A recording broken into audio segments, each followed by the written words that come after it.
I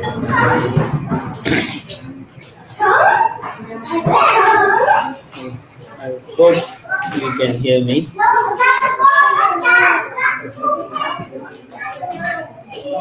Because I have to compete with the children. So if you cannot hear, you can move closer.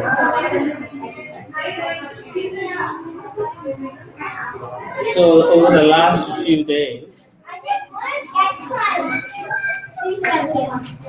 can I come with you?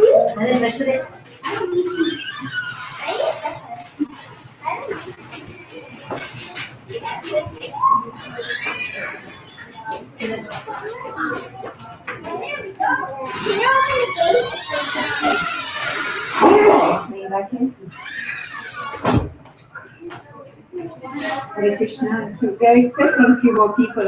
We'll just go ahead and start. We're very happy to have two devotees, senior devotees from Houston. We have Shamsundar Prabhu, who is the temple president of Houston, ISKCON of Houston, and we have RadhaKrishna Prabhu, who is has been the educational director and he's serving other director capacities in Houston right now.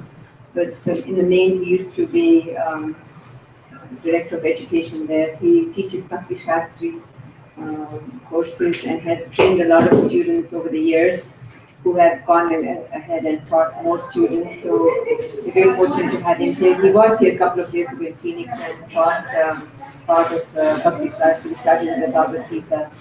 And then they opened a new temple in Houston, so we did not continue with our study, but hopefully one day we'll do that. But both Shamsundar Prabhu and RadhaKrishna Prabhu are disciples of His Holiness Krishna Goswami.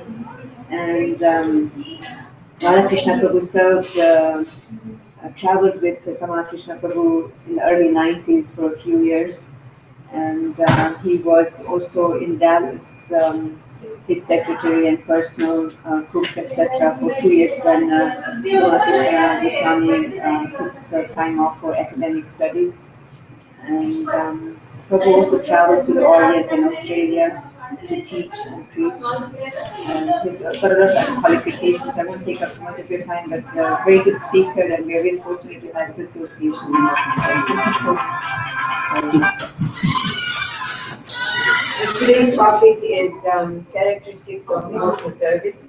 And please join us tomorrow. We have 2 sessions. One is going to be offenses to be avoided in the morning session from 10 to 12. And then in the evening, there's a home program. And it's going to be qualities of a devotee. So a lot of these classes, as Prabhu said, they're long. We can go on and on. So he's going to try and do his best in the time allocated to him for this session. Thank you so much. Hare Krishna. Yeah, so as I was saying, we've been doing over the last few days, touching on the devotional aspect of our, particularly, or primarily the topics have been taken from the Nectar of Devotion. And actually each topic is actually a couple of sessions and not half an hour or 30 minutes. So, and in that, on top of that, if you have questions and so on, we can't really cover everything as much as we want to. But at the same time, for those who are not so much exposed to all these topics, you get some understanding. For those who know, you may get a better understanding. So we are hoping that is the case. And hopefully you don't go back confused. Confusion sets in when we are not able to accept what is it we are discussing. Now my understanding was that all the devotees were practicing devotees, and not that some are new and some are old, like that. So in the first couple of sessions we had at least one person who was always, who has no faith in the whole process. And so there was, at least from my part, I didn't understand where he was coming from actually. So, but Yesterday, at least, he revealed more of his intent and so on. So it made it clear that he had lacked faith. Now, before we go on with the topic for today, one of the things that we need to understand is that most of us here have at least some level of faith that there is a creator, there is the supreme person, and you've accepted that, and therefore it is easy for you to actually hear from the scripture. And most often than not, when you ask a question, it's not challenging the scripture. And when you don't challenge, it's easy to actually understand. But how do we come to this stage where we can actually accept that if someone says there is a creator, there is God? According to the scriptures, this takes place over many lifetimes, actually. And that is one's faith develops over many lifetimes. Many lifetimes. So that is called Shraddha at the beginning. Now, to come to a stage where Shraddha is very strong, that you will take up the process of Bhakti Yoga, takes hundreds of lifetimes sometimes. So in the beginning, Shraddha is very little, or faith is very little, and you may say, okay, I like this, and you may be a little bit pious. And so you will follow certain rules and regulations, but not necessarily you will accept the teachings. And so that takes a lot of lifetimes before you come to a stage where you say, yes, I like this, I will accept it. Now, generally, according to the Puranas and scriptures, generally in the scriptures, it explains that most of our faith is coming from a devotee. The other one is the mercy of the Supreme Lord Himself. So when we have the mercy of a devotee or the Lord Himself, then we find that we are able to hear the scriptures. That is the difference between a person who don't have that mercy and a person who have that mercy. And so in the beginning, when you're preaching or talking to people, those who have at least some level of faith, it's easy for them to hear. Those who don't have the faith, they will argue and so on. And therefore, when someone says, who is God? They will just question. Prabhupada, in the Bhagavad Gita, in the introduction, he says, even if you don't believe in God, at least accept to read the Bhagavad Gita that there is God. And then from there you judge. Right? He says in the introduction. So it is imperative that we must have at least some level of faith. Otherwise, we have no understanding, or we cannot come to a stage of qualification. So to meet God, you have to be qualified also. Plenty of time he says, show me God, prove to me there's God. First of all, I will tell you categorically, I cannot prove God empirically. Not possible. But the methodology that is given to us by the acharyas and so on, if you apply it, it is an experiential science. That means if you follow it properly to the T correctly, you will experience what the acharyas experience also. It is not a question of a mind mental situation like that Prabhu was saying. It is not. It is an experience that you will, it is pratyaksha. You objectively you see Krishna. You experience Krishna. So for someone who don't know this, when you tell them all these things, they will get more confused. So one has to be careful.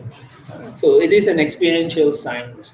So we need to follow the method properly before we can say, yes, I tried. Now, if you say, I tried it and I didn't get the result, that means you're not executing the methodology correctly. Because we see even in the 3rd chapter of the Bhagavad Gita, where Krishna says, so many sages have, to Arjuna, so many sages have performed this, and they have also come to the same conclusion.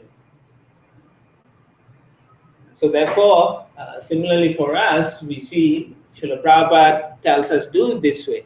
And then the Acharya before him, Srila Bhakti Siddhanta Saraswati Thakur, also says the same thing.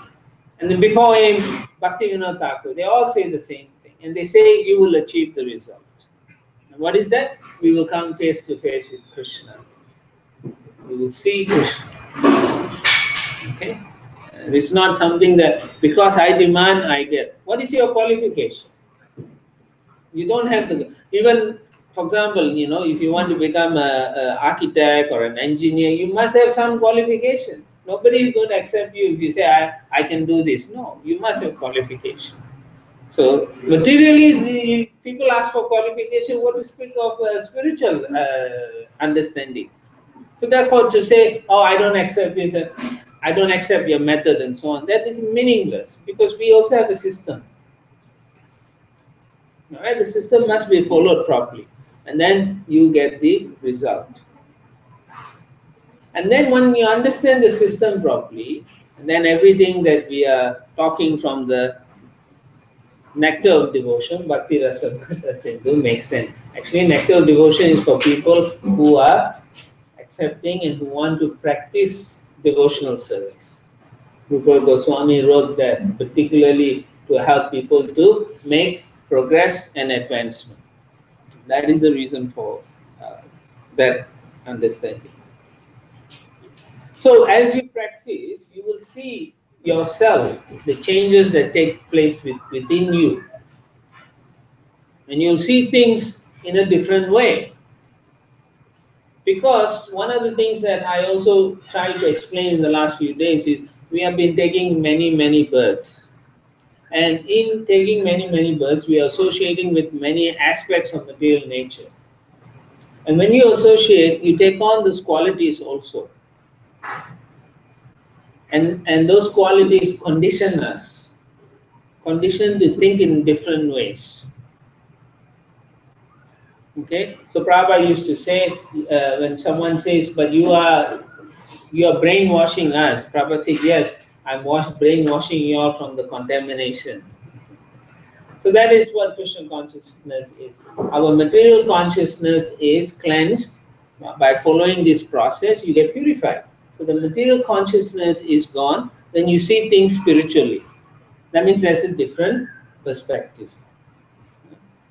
Just like if I were to drink half the water from this and I place it on and ask you, what do you see? Some of you will say is half full. Others will say is half empty. So that is the perception.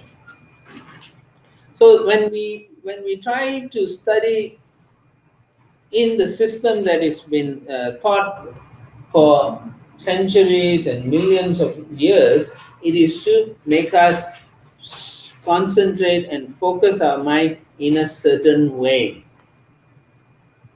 Okay, that is allows us to be purified, and in becoming purified, we become qualified. Qualified to get the audience of the Supreme Personality of God. Just like when you go through college, you get qualified to become an engineer, a doctor, and so on. And some of the things, if you want to be a nuclear scientist, right, it takes what, 15 to 20 years to master the whole thing. And then they say, I'm a nuclear scientist. If for material things it takes so much, what to speak of the creator of the entire universe? Right? So therefore, foolishly challenging and doesn't make sense. First, you listen first, and then the other aspect of devotional thing is you cannot understand the scriptures if your nature is to challenge. Rather, it's a given that if you take a humble position then you understand better. So you find those who are always challenging unnecessarily without being there's a way to ask a question, right? You can ask in a way to learn, and you can ask a question to be critical or demeaning. So if the attempt is to demean or to ridicule, then you cannot understand the scripture. It's not possible. But if your attempt is to understand how do I worship and how do I go on, then the Lord becomes merciful. He says this is genuine inquiry. Otherwise, the inquiry is not genuine. It is to challenge. That is why you find, even though a person may be materially intelligent and qualified, but when they come and discuss with devotees, you find them to be foolish. They cannot accept things that are in the scriptures. So Krishna also says in the 18th chapter of Bhagavad Gita, say Bhaktya Mam Abhijananti. Only by practice of bhakti you can come to me or understand me.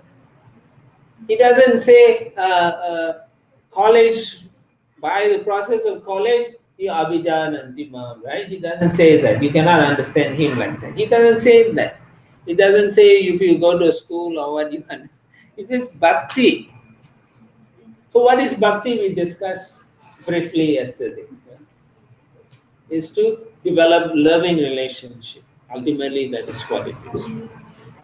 Which brings to today's topic actually. So this is briefly what I wanted to say. I could go and talk for a whole hour about that, but you must also, like I said, be qualified. So it is very important. Otherwise, if you don't have faith in the scriptures also, like yesterday I said, I believe in scripture, and the person was saying no, right? Can I ask a question now? Is it not time for questions? Not yet, Okay, but you can ask at the end. Yeah. So, like Krishna says, Agyascha Shradhadanasya, what is that? Samsayatma Vinashyati, Nayam Lokasti Na Paro, Na Sukham Samsayatma. He said, for one who has no faith in the scriptures, right, he will not be happy in this life, nor even in the next life. Krishna is saying that, not we are not making it up. So we have to understand the whole process through how it's set up by the Lord Himself. He's giving us an opportunity to come to Him through the scriptures. So therefore, it is important for us to be able to practice it in the way that is set up. Of course, if someone is very technical minded or scientifically oriented, then you get a person who's similarly like that who can talk to them, right? Like that. So we pick and choose, and then we can tell them go and go online, YouTube, listen to who's that Sadaput Prabhu, or there's one very intelligent devotee in Chaitanya Charan Prabhu. Yes. So he appeals to the engineers. Exactly, he's very good, and so for that kind of like-minded people, you can go listen, point them to listen to his classes, because he gives valid scientific ways. You know, because if you are a scientist, you know how to connect with the scriptures. If you are a devotee at the same time, so it's like that. You know, so we help people like that. We cannot say, "Oh, I know everything." We don't know. We know that much only. Okay, so today's topic, as Mataji was saying, is characteristics of pure devotional service. Now, according to Kapila Dev, in the Srimad Bhagavatam, he talks to his mother Devavati, and he explains to her that there are this type of devotees, pure devotees. He Prabhupada translates as pure devotees. And what is this pure devotees? They have no desire for anything material. Okay, this is one of the characteristics. When you are doing this method of trying to understand Krishna, when you are following the rules, the regulation, you will find that your taste to enjoy material things will be minimized. It is not a mental thing. You will practically feel no more attraction. Okay, for example, let's say most Indians like to watch movies, Bollywood, Hollywood, Bollywood, whatever would, right? They love that. But when you start practicing, you will find when you watch those things, they become a headache. Silly. Yes, extremely you get headache watching that. Or you find it so noisy. Half the time, all these Indian shows are noisy. Melodramatic. Yeah. Very much. Not only that, it's just noisy. They talk at such a high pitch and scream at each other. You're conditioned to listening that. But as you become devotee, your senses become purified. So you don't want all this sound vibration. They are not, these sound vibrations are not appealing to you. So Kapila Muni tells his mother, they don't have any material desires, he says. No more. They don't want to change their material situation to be to enjoy more material things also. They don't want. Nor are they studying just for the sake of speculating. How is this working? How is that working? You know, there are a lot of people who read up everything. They Google everything, or they go to the Wikipedia and memorize the whole Wikipedia. And they say, according to Wikipedia, that's their shastra. And so they will quote like that, you know, say, oh, I read this, and that. But what is the value of those knowledge? And you can just speculate on those knowledge. So Kapila Muni says, my pure devotees don't speculate anymore. They are simply pleased in doing service to me. Simply pleased in doing service to me. And that's it. And their mind is engaged. Completely engaged mind, all right, 24 hours. So now you can compare yourself. Where is your mind engaged? What is your mind engaged most of the time, right? As you become more and more, as you practice the devotional aspect more and more, you will find, and I'm not joking, your mind will go to Krishna, to things connected to Krishna, to devotees, to temple activities. It is a fact. And then when you are driving, you see anything blue, you think of Krishna. If you see anything golden or blue together, you think Radha and Krishna. I'm not joking. You will think like that. You'll say, like that. And it's because you are being conditioned to become Krishna conscious. It's interesting, but it is not that, that your mental problem. No, it's not like that. It's a purification process that allows you to see more and more the Lord. It's a purification process. And part of the problem a lot of us have is we do not know who we are first. Okay? We have to know who we are. Unless you know who we are, how do we know what to do? Right? So when we take birth in this material world, nobody tells us who we are.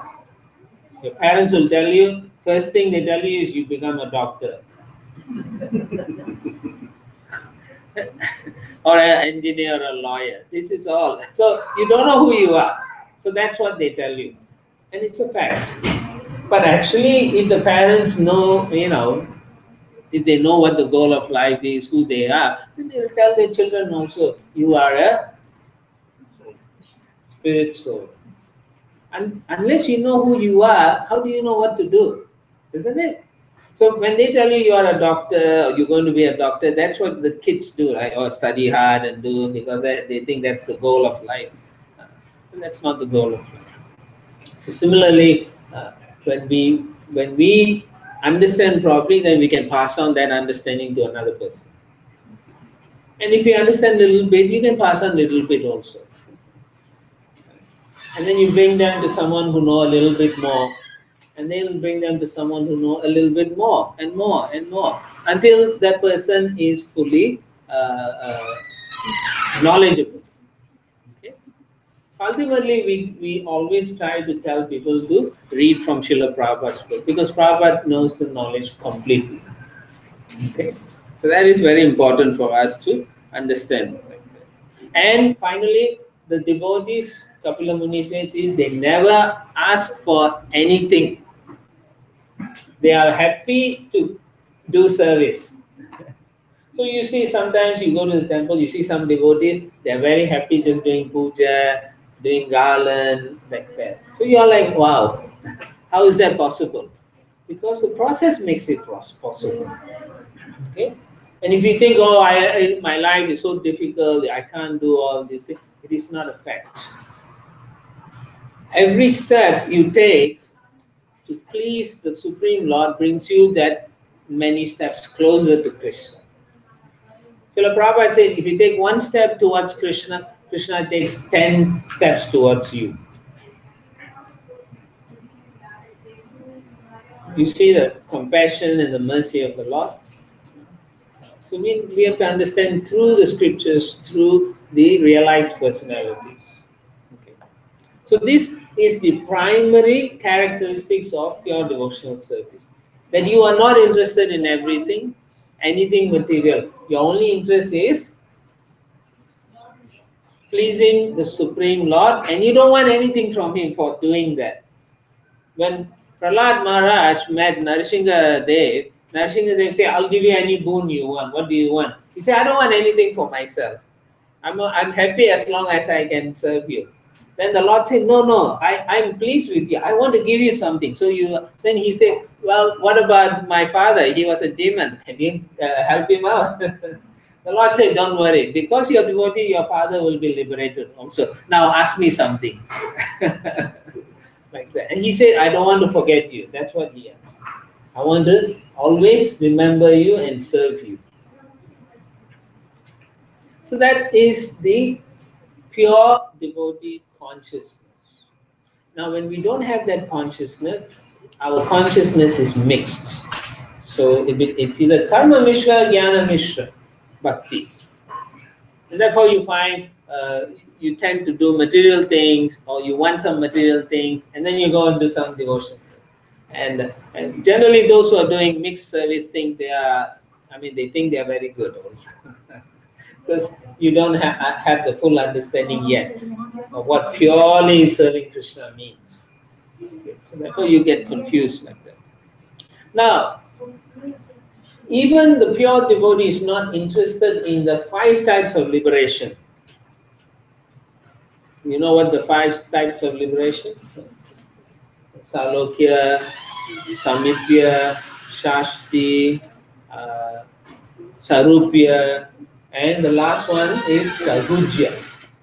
Now, the 4, which is Salokya, Sarupya, Samipya, and Shashti, is accepted by the devotees. Salokya means living in the same planet as the Supreme Lord. Right? Samipya means having the same qualities. And then Sarupya means having the same form, 400 form, similarly like that. And Shashti means having the same opulence. They accept all that because they are still serving the Lord. Now, Sahujya is when you give up your identity and you want to merge with the Lord.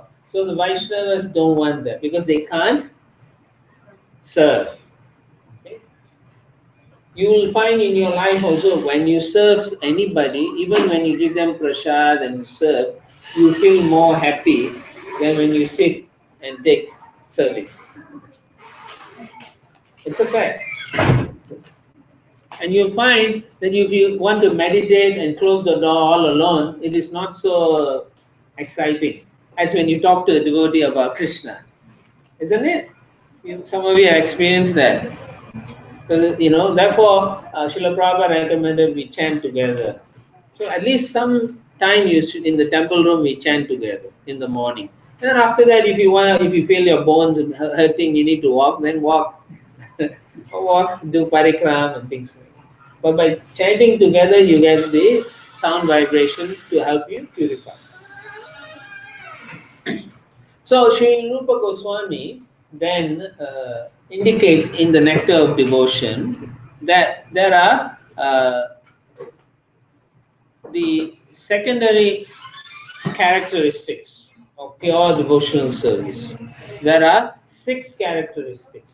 Some of you know already, right? I'll just read it off. First one is pure devotional service brings immediate relief from all kinds of material distress. It is called Kleshagni. Kleshas means all kinds of problems. Agni means, Kleshagni means burning away all this material distress. So as soon as you take up sincerely, purely, you take up and you're no more connected with the material things, immediately you will be relieved from all the headaches of material life. It is said like that. All the material, you don't feel any more distress. Oh, I have to go to work. I have to do this. All those things become secondary. Okay, I have to do those duty also. So your mind immediately becomes relieved. Why? Because you know my Lord Krishna is going to protect me. He's going to take care of me. I'll do my duty to take care of the family and so on. But my Lord is my maintainer and protector. So Kleshagni. And not only that, whatever path you have done in your previous life, as soon as you do this process, they are being cleared. Prarabdha karma, aprarabdha karma, kuta, bija, papa, all those things are cleansed by the process itself. You know, your previous purva karmas that you think they will affect you actually if you don't take care of it. So by doing devotional service, those are burned. The fire of devotional service will burn them. This is why it's Klesha Agni. Okay? So therefore, it is important for us to do devotional service seriously. Okay? Important. It's not something we say and then walk away. No, we have to think every day because our mind is so strong, it doesn't want to be controlled. So you find that when you want to chant and so on, the mind says no, and you say yes. No, it's a battle. Every day it's a battle. And you may win the battle sometimes, and other times you lose the battle. Because you may be chanting, all of a sudden your mind may be thinking of some problems. And then at the end you finish the round, you're like, what happened? You were not listening. So that means your mind won. Round 1 to the mind. Okay, then you start again. So sometimes 16 rounds you chant, 16 rounds the mind is making you run around. Because the reason is conditioned mind doesn't like to be controlled. By following the process, your mind will be controlled. Now remember, in the 7th chapter of Bhagavad Gita, where Krishna explains the elements, Bhumi, Apanula, Vayu, Kam, Evacha, then he's talking all of that. The earth, water, fire, air, ether, mind, intelligence, and false ego, and above the false ego is the soul. So higher than the false ego is the soul, but he's covered by the false ego. And then below that false ego is the intelligence.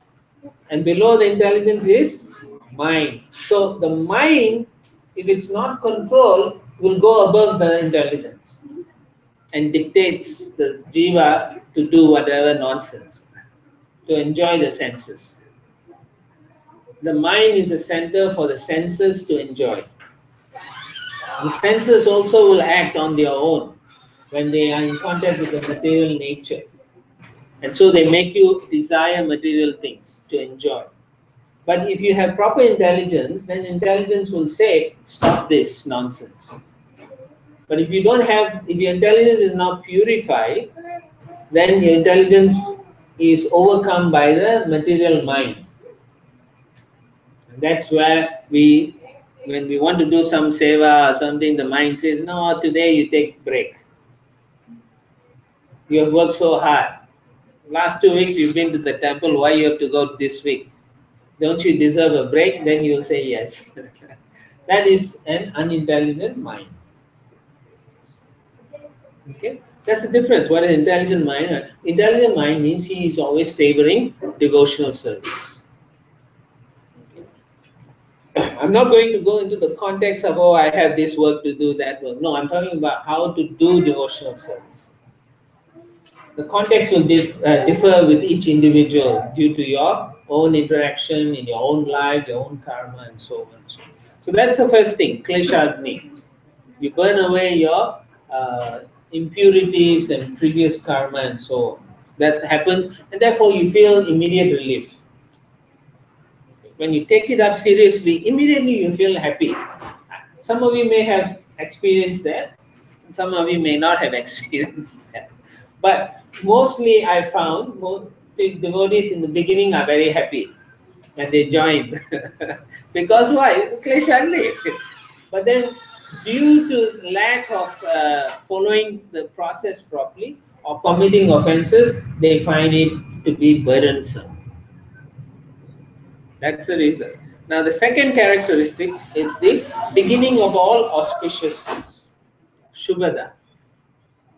When you do devotional service, you are actually becoming a person who has the welfare of every living entity.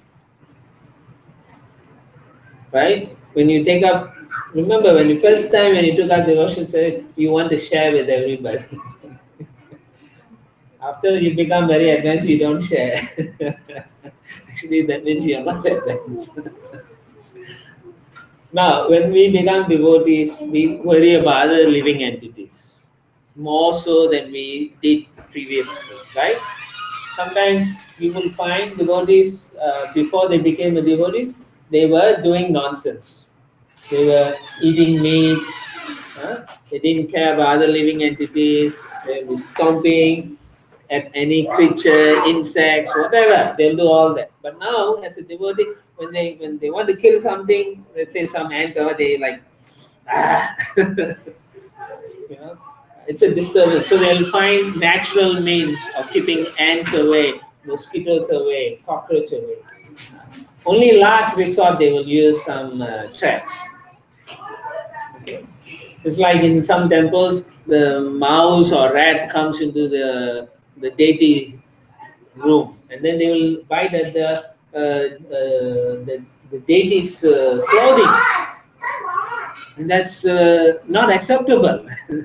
So therefore, the devotees put trap, not to kill, but to catch, and then they will release it somewhere else. But worst case scenario, they will put poison traps if you cannot catch the very intelligent rat. So the devotees will offer, I know they offer some peanut butter to the deities, and then they put in the trap, and then the rat comes to eat the peanut butter. In fact, rats love peanut butter a lot, so that's part of the trap.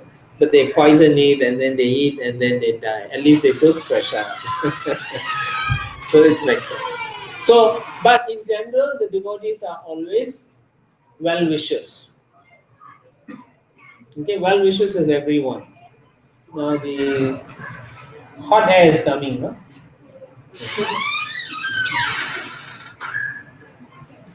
No, you're not hot air. I'm saying the warm air. The boy is looking at. So we are well-wishers of everyone. Now, how are we well-wishers? When you become a devotee, what are some of the things you do? You go out on book distribution. You invite your friends to the temple, you invite your friends to come for programs, right? Or you tell them your experience that you had in Krishna consciousness, and you tell them it's good for them. You tell them, here, take a mala, please chant, please offer food. So that this is all auspiciousness. Therefore, you're always giving others auspiciousness. Now, the third characteristics is called pure devotional service automatically puts one in transcendental pleasure. That is called moksha laguta krita. No, actually not. According to the book is third, but actually the third one should be derived happiness of liberation. That means once you become a devotee, you want to have a personal relationship with God, right? You want to do seva. If you don't have that personal relationship, then you cannot do service. They find the service to be more attractive, right? Like I was saying, devotee likes to serve. But moksha means, for most people, means to merge. When you merge in the effulgence of the Lord, you can't do anything. There is some ananda there. Brahmananda. Brahman gives you Brahmananda. But that's all. But there's no interaction. Which is more pleasant? If I put you in a room and lock you up, or I put you with others. It's still more pleasurable to be with association than with no association. You can see what I'm saying? It's more pleasurable to have friends than no friends, right? Let's say you have no friend, you're all alone at home. Are you happy? So this is what moksha laguta krita means. The person who takes up devotion, he wants to have interaction, not only with devotees, but also with the Supreme Lord. Therefore, he doesn't want to think about moksha. Okay, so that's important. And the fourth one is sudurlabha. Pure devotional service is very rarely achieved. Bahunam janmanam nate jnanamam prapadante vasudevam sarvamiti sa mahatma sudurlabha. Such a devotee who ultimately comes to take shelter of Krishna is very rare. Now one sound is gone from the kitchen. It's like Shanti, Shanti, Shanti. Isn't it? So this is Kali Yuga. Everything in Kali Yuga is gross. You know, it's not peaceful. It's cruel. When you start your car, it must make some noise. Da, da, da, da, da. And so they seal the whole car, soundproof the car, so you're driving peacefully. But actually, the whole noise is people outside will hear your car noise. It's like that. In Kali Yuga, it's like that. You cannot avoid it. Most things are predominantly in the mode of ignorance. So ignorance is grossly disturbing. And therefore the sound vibration is disturbing. Now when you move towards more of goodness, it becomes pleasing. Pleasing to the mind and pleasing to the heart. Right? So similarly in musical instrument also, you find some instruments are in the mode of ignorance, some instruments are in the mode of goodness. It's pleasing to the heart and the mind. So this is how the world is. Okay? So it is very difficult to approach Krishna also. Remember in the beginning I say, unless you develop some level of faith, you cannot come to Krishna. And similarly, to achieve pure devotional service directly to Krishna, it is also very rare. Not everyone can come to that stage. But you can practice. Practice makes perfect. Now, some of you may say, oh, I know this person doing for 20, 30 years, but they are not a nice person, they are nonsense and so on. Why? Because they are not practicing properly. That's one reason. The other reason is they may be committing offenses, which we talk tomorrow. So it's difficult to achieve. So it's not like like some people think, oh, I get initiated tomorrow, I'm a pure devotee. Mostly you'll see they are acting like pure devotees. As soon as they get initiated, next day they are big acharyas. I mean, jokes aside, you are at the stage of pure devotional. We are all placed in the path of pure devotional service. As long as we follow exactly what the Acharya has taught, we are on the path of pure devotional service. But if we mix with our material desires, then we get cut off from pure devotional service. That is mixed devotional service. Right? It's Mishra, you mix it. Now, higher than this Sudurlabha, we come to the stage of experiencing immeasurable, incalculable bliss. It is called Sandrananda Vishesh Atma. When you perfect devotional service, you will experience this bliss, this incalculable bliss. Now remember, I was talking about in moksha is Brahmananda. Now when you compare with Premananda, Brahmananda is just like it is compared to the toenail of Krishna, one small toenail. That is Brahmananda. when you have Krishna personally and you can do that is Premananda. And another comparison is, it is said that prema is like a billion, million times. You cannot actually compare. It's not like 1 to 2, 1 to 5, 1 to 10, 1 to million. It's not. It's 1 to infinite like that. So the pleasure you get in Brahman cannot compare to the pleasure when you do direct personal service to Krishna. Okay? So that is the goal you are going to achieve. And so when you are practicing in throughout your life, you will feel glimpses of that pleasure. The Lord will give you that glimpse. Why? So He is saying there's more to come.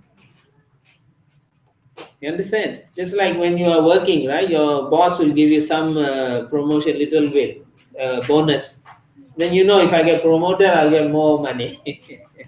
Similarly, Krishna will reveal to you some of this Premananda. Occasionally, you'll feel very blissful. If you're sincerely doing it, you will feel it. But that's just a sample. Just like a salesman, right? He comes to your home to sell you some cookies or something. Ma'am, please, this is mine. I'll give you a sample. Then you taste that cookie or the burfi. It's so wonderful. How did you make it? Well, if you want, you can place an order for it. So same thing. Krishna will allow you to taste through the process, little bit in the beginning. Then you know this is real. These are some of the things that will develop within yourself. And as I say, this is pratyaksha. You will feel it. You can see it with your own senses. And finally, when you do pure devotional service, the final characteristics of pure devotional service is Krishna Karshani.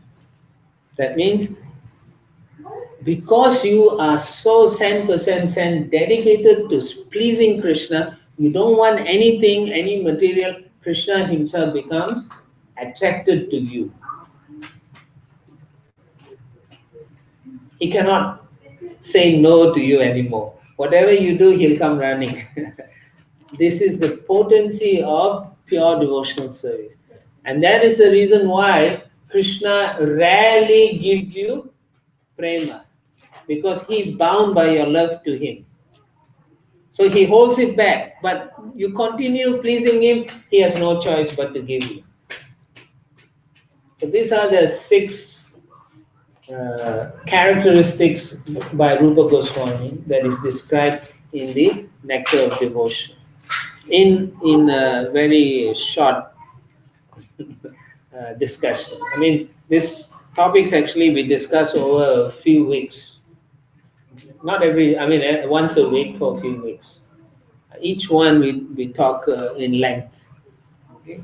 But because we are all busy with our important lifestyles and so on, we don't have time to spend and learn all these things. So we take this opportunity in this gathering to give you something, so at least now you have some taste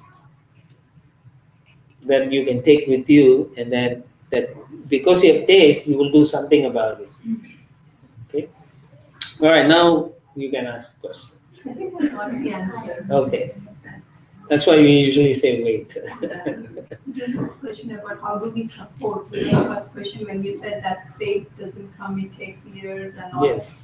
So then you understand that, but how do you still support them? You know, that sometimes it's kind of challenging. Like how do you still, yeah.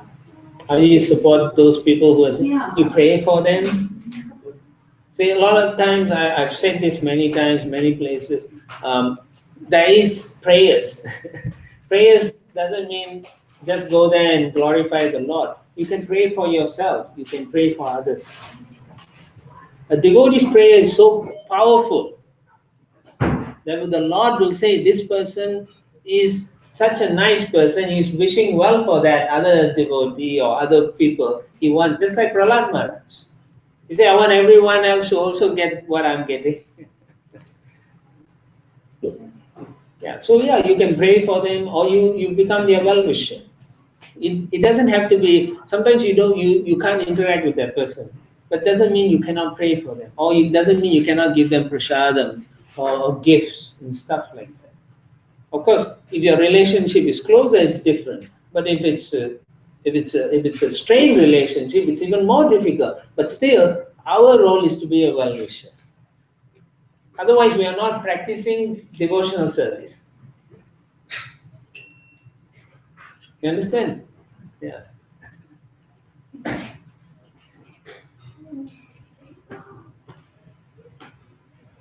Questions? Anything else? Any other questions? Comments? Otherwise, we'll adjourn to the next activity. The most. A little more kirtan, Yeah. Narasimha prayers, and then we can serve prasadam, prayers. Okay. Shamsula Prabhu. Sing a little bit more. And then I'll sing a prayer they want. If you have any questions, No, I was just gonna say it's really very interesting.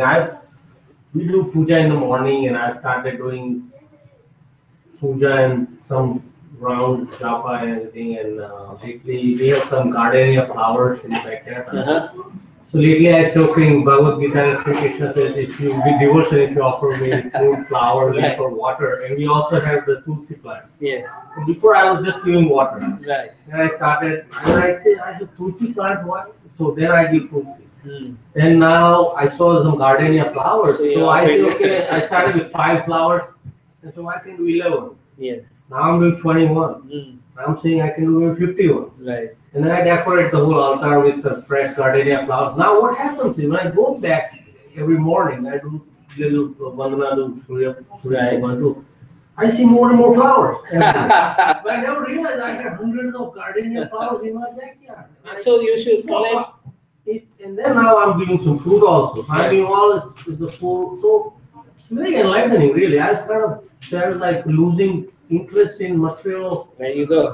activities or material world. I know someone talks about some nice Hollywood movie. Yes. I You're don't not find any interest. I'm like, so lame. So you find this is more attractive. More attractive on a very higher level. Exactly. So, you lose the interest in material cars, and people talk about some mundane subjects. Yes. You You're don't not feel like you belong there. You feel like exactly. it's not really. You see, this is you've experienced it. Yes. It's a personal, you can tangible experience. Yes. You know. So it's not like someone new comes and say, "What will I do?" You can say that, but they cannot understand. I sometimes when I go to some social gathering, Yeah. I inject this subject. Mhm.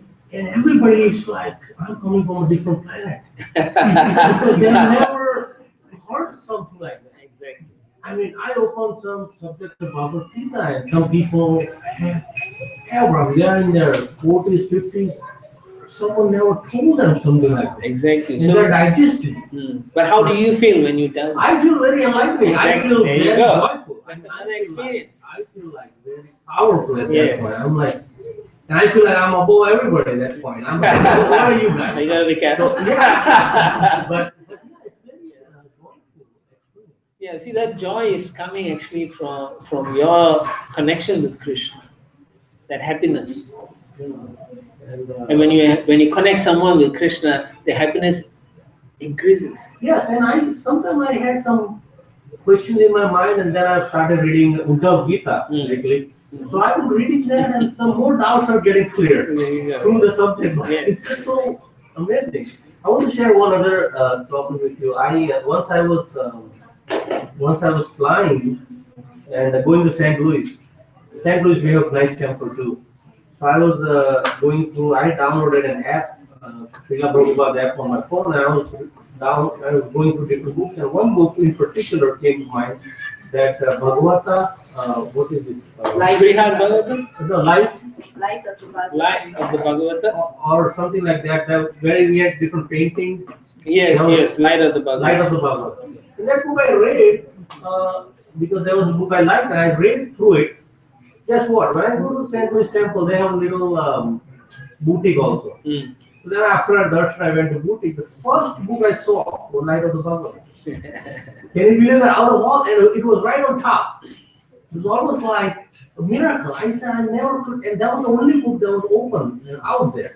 I'm like, how can this be possible? So it was very connecting. I could. It's confirmation by the Lord to you. But It's a it was a very reciprocation. interesting Yes. experience. I wanted to just Yeah, share it. it's a reciprocation. And I bought the book, Yes. by the way. I showed that this is the book. and one thing I realized on the app, I said, how come I never came across this book? That was a question in my mind. I said, oh, the Prabhupada's book I have, but this book I never came across. So it was a really nice story. Oh, yes.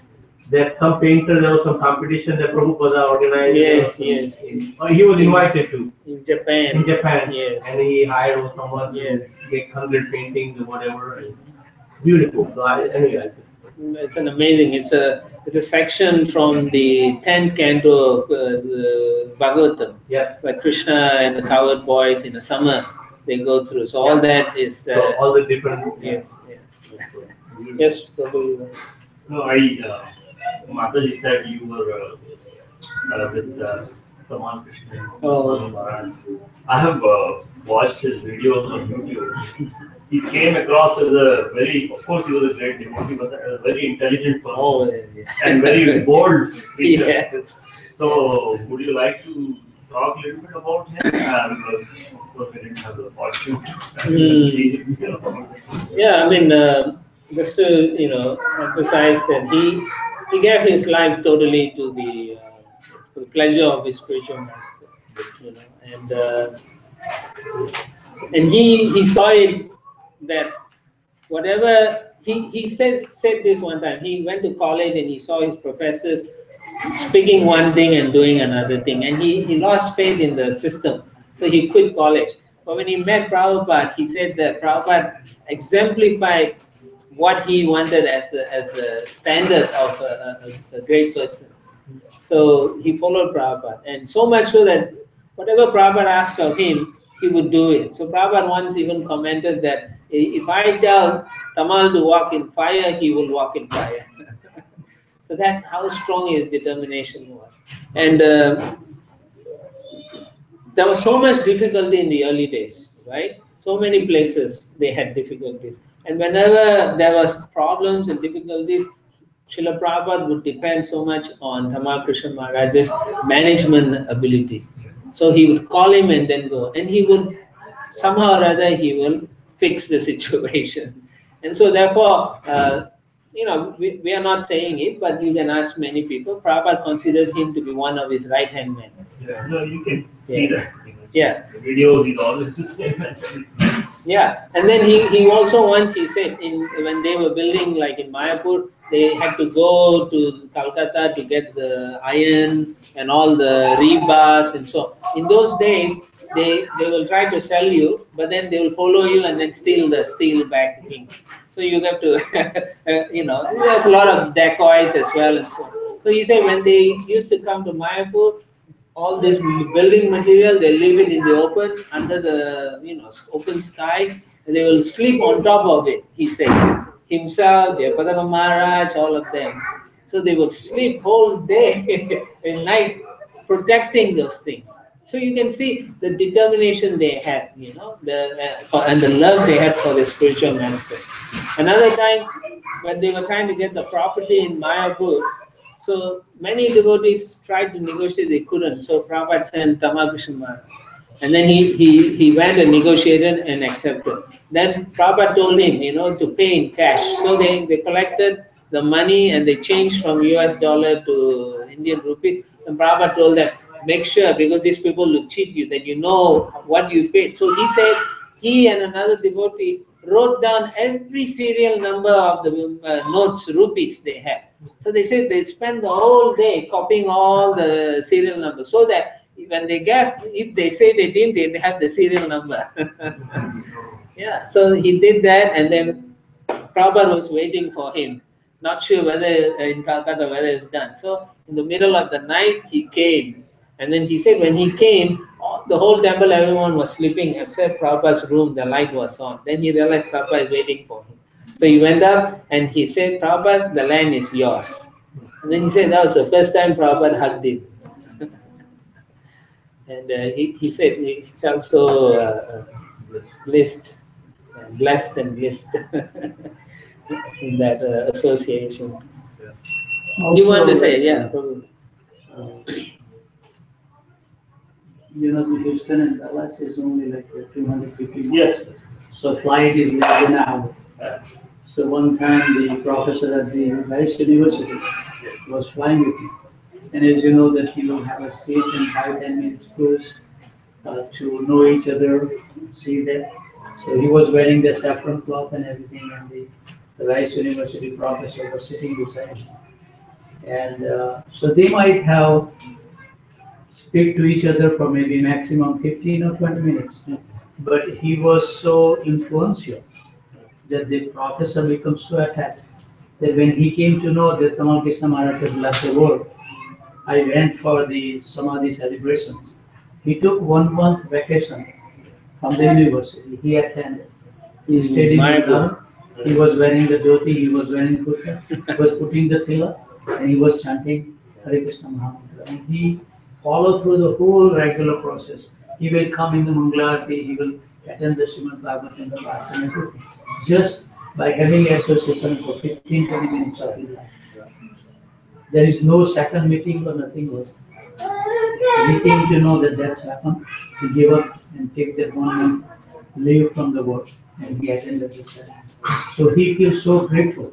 So this is the important things that we have to invite, that whenever we receive something, we should feel so grateful. And we should do something, not like we forget someone, whoever come across in our life, particularly guiding in the spiritual life.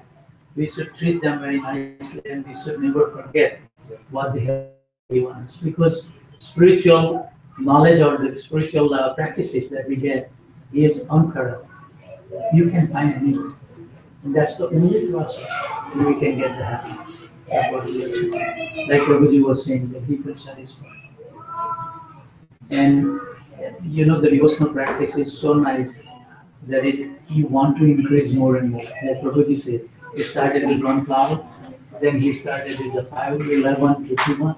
It never stops. If we are doing perfectly, your desire to serve the Krishna will grow more and more. The other experience is when you keep the flower is so sweet. The gardenia flowers are very fragrance-full. Oh, yes. So ants are roaming around. Mm-hmm. Lately, I've been noticing that the flower I go pick up, there is always 1 or 2 sitting in there. Mm-hmm. So they want to be part of it.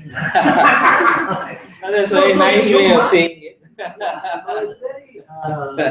It's very Enlivening. and very enlightened. One question I had was, you just mentioned in your lecture that with the devotional service, that when you do more and more, that you cleanse some of the bad karma, sinful Yes. activity you did in the past births. So is that possible to even cleanse something that you might have done in this birth? Yes. Because karmic reactions Yes. are, God says, I don't come in between you and your karma. So how is it then? Or it's in God's hand ultimately. He has created this whole thing. So When you do bhakti is what burns away all those things. When you do it for Krishna, then it becomes transcendental, any activity. So when it's done with love, that turns around and purifies whatever, it prepares you to serve Krishna eternally. That's what bhakti does. So when you take it up seriously, then it clears away anything that is inhibiting you from doing pure devotional service. As long as you're favorably executing it.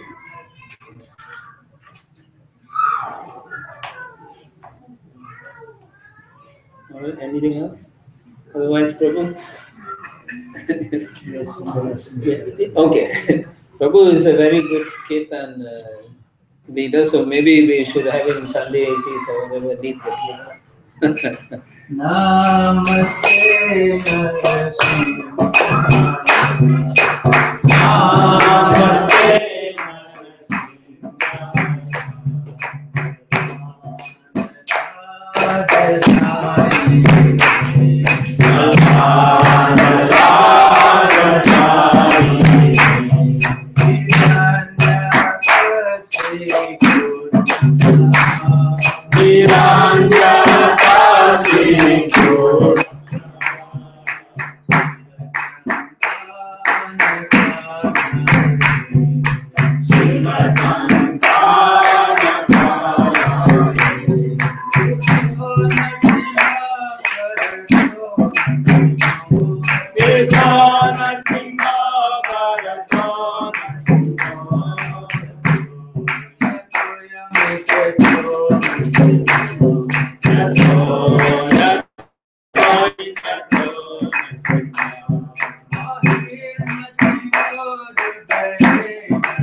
have to bring the key. Hari Hari Bol.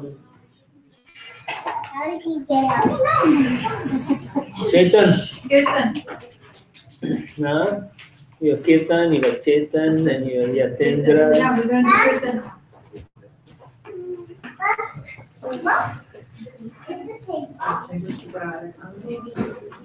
It's a little bit of kirtan for 2 days, 5 minutes over there.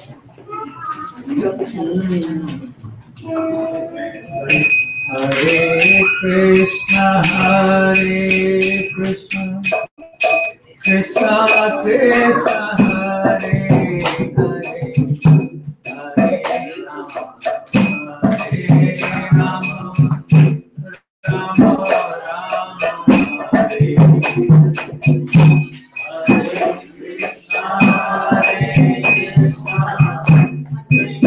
Krishna, Hare Hare, Hare Rama, Hare